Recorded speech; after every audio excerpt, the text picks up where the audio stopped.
কদিন আগে নিজেদের উপর যেচে আক্রমণকারী ইসরায়েলকে বেশ শক্ত হাতেই প্রতিহত করেছে ইরান। সংঘাতে মদত দেয়া আমেরিকার বুকেও কাঁপন ধরিয়ে দিয়েছে আয়াতুল্লাহ আলী খামেনির যোদ্ধারা। বিশ্বকে দেখিয়ে দিয়েছে নিজেদের সামরিক সক্ষমতা। তবে এবার শত্রু দেশ ইসরায়েল এবং আমেরিকাকে যারা সহযোগিতা করবে তাদের বিরুদ্ধেও কঠোর পদক্ষেপ নিল ইরান। শত্রু দেশকে সহায়তা করার শাস্তি হিসেবে মৃত্যুদণ্ডের বিধান রেখে নতুন আইন পাশ করল দেশটির পার্লামেন্ট।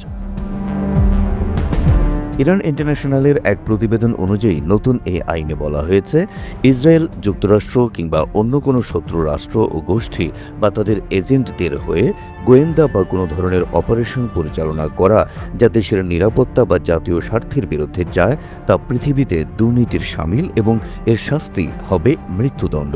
শুধু তাই নয়, ইসরায়েলকে সমর্থন, শক্তিশালীকরণ, বৈধতা প্রদান বা এর সঙ্গে প্রত্যক্ষ কিংবা পরোক্ষ সহায়তা প্রদানকারীকেও মৃত্যুদণ্ডের আওতায় আনা হবে।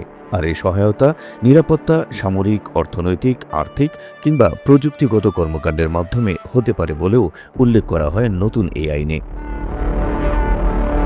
শুধু আইন পাশ নয়, যুক্তরাষ্ট্রের প্রেসিডেন্ট ডোনাল্ড ট্রাম্প এবং ইসরায়েলের প্রধানমন্ত্রী বেনিয়ামিন নেতানিয়াহুর বিরুদ্ধে একটি ধর্মীয় আদেশ বা ফতোয়াও জারি করেছেন ইরানের শীর্ষ শিয়া ধর্মীয় নেতা আয়াতুল্লাহ নাসের মাকারেম সিরাজি।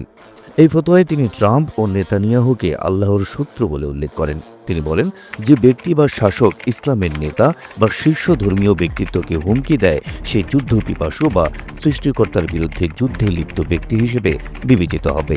আর ইরানি আইন অনুযায়ী যারা সৃষ্টিকর্তার বিরুদ্ধে যুদ্ধ করে তাদের শাস্তি হতে পারে মৃত্যুদণ্ড, শূলবিদ্ধকরণ, অঙ্গচ্ছেদ অথবা নির্বাসন। সংবাদ মাধ্যম এনডিটিভির প্রতিবেদন থেকে জানা যায় এসব তথ্য। নতুন এ আইন ও ফতোয়ার মাধ্যমে জাতীয় নিরাপত্তায় প্রযুক্তিগত সহযোগিতা, সাইবার অপরাধ ও বিদেশি গোয়েন্দা কার্যক্রমে জড়িতদেরকে কঠোর বার্তা দেওয়া হয়েছে বলে মনে করছেন সংশ্লিষ্টরা।